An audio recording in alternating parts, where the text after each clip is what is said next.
You gonna get shoes? Are you wearing running shoes? Uh-huh. Do you need socks? No. Alright. Then my cheese is going to be like some beef and cheese.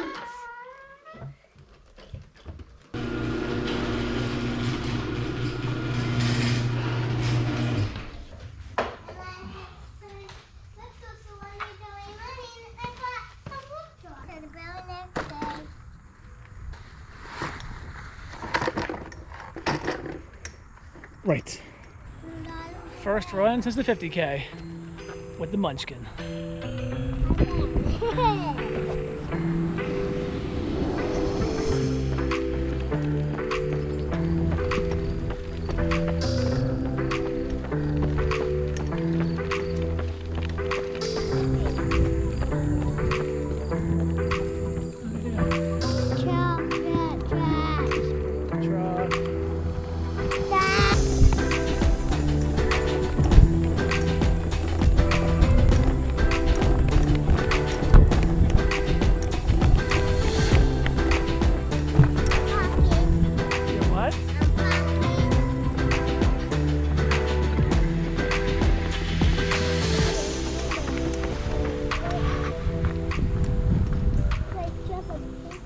Done.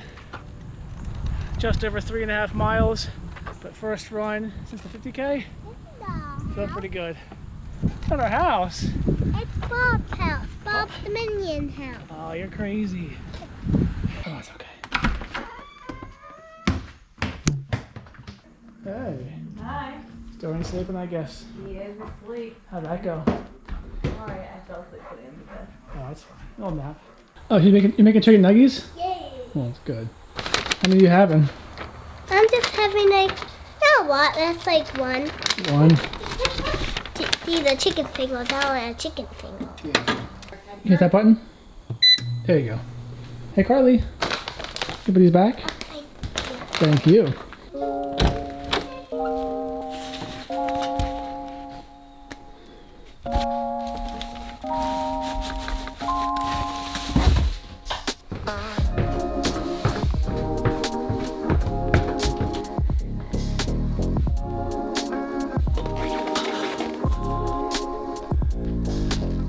Go.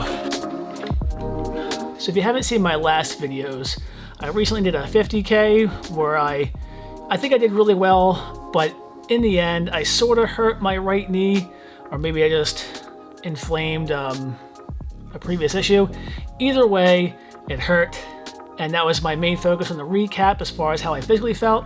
But here we are, just a week later, and I'm running again, and I'm feeling pretty good. So I want to go over my methods of recovery in general and what I've been doing to recover from the 50K to leave me feeling pretty much 100% just a few days after. So first, recovery from my 50K and rehabbing my legs and my knee. So for the first day, I just took it easy.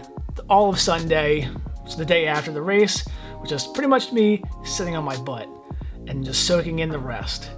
But unfortunately for me, I own and operate a small landscaping company, and I had a farm rehab that Monday after the race.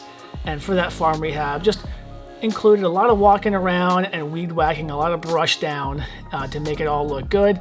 So I had no choice but to get off my butt and move, which I think really worked out for me because that was just active recovery. And that's exactly what I needed, I think, because I went in with a knee brace on, and I did the whole thing feeling pretty daggone good for the situation. So with that, that brings me to how I normally recover generally anyway, and that's with active recovery and some other things. So the ways I recover in general. The first big thing is stretching. Now it's very important to know that you should never stretch cold. The way that it was explained to me when I was in the Marines is think of it as a rubber band left in the freezer. You take that rubber band out and you stretch it, it's gonna break at a point where it normally wouldn't. And that's like your ligaments being the rubber band. It's always good to warm up before you stretch. Doing things in the reverse order is just gonna cause you injury and pain in the long run. So, the farm rehab was my active recovery and stretching, but I also have a nice little treadmill here, TV down there, but there's also a place for a screen, and I will usually just spend some time down here in the mornings usually and walk for, I don't know, hour or two, however long it takes, however long I have before I have to get out and stretch out my muscles that way. The second thing I have, which I am not a huge fan of, but it's here, is a massage gun. 100% honest, I'm not a huge fan of the massage gun. It doesn't do a whole lot for me. I only have it, well, because everyone else has one, and I wanted to be like everybody else, but also it was an Amazon lightning deal of the day. It was marked down like something ridiculous, like 75%. So it was the opportunity to grab it. Now, my girlfriend likes it, the kids like it, but again, for me, I haven't found a use for it just yet. There's never been like an ache and pain on me to where I needed something just repeatedly pounding my muscle. But it's here. It's a recovery method I have used, but not something I use a whole often. Now, what I do use all the frickin' time, even back when I was cycling, the foam roller. I absolutely love this thing. See, now most of the time I'll do this upstairs when I'm watching the kids. Usually they'll get involved, hop on top of me. But here we are in the gym. This just feels super good. Now the hammies don't really do too much when you use both your legs, but you put one leg on top of the other and that hits the spot right there. Oh my God. And see, this does it so much better than that massage gun. This gets it. Oh, this is probably my all-time favorite recovery tool. There's also this awesome tool when you just want to sit on the couch and roll your legs out.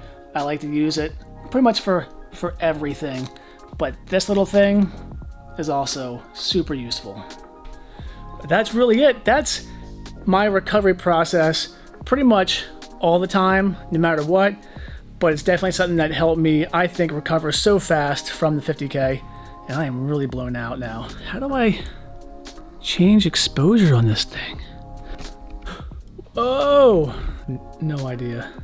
Somewhat new camera. But that's really it. That's the way I recover pretty much any time. I really think the active recovery helped me in really recovering from my 50K in general. The soreness was down within about like 3 or 4 days.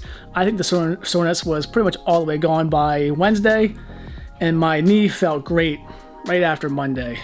Super awesome, super thrilled. My knee and leg today, great from this little 3.5 mile run with the kid. But it feels good. Big things coming up with training in the near future. I have big plans for the winter pretty much starting before the 50K, but I'll announce it. More coming up. So if you haven't already, hit the subscribe button. Definitely more coming out. Hit the like button if you haven't already, and I will see you all on all those videos and all the videos after. Again, thank you for watching, and never quit. Never.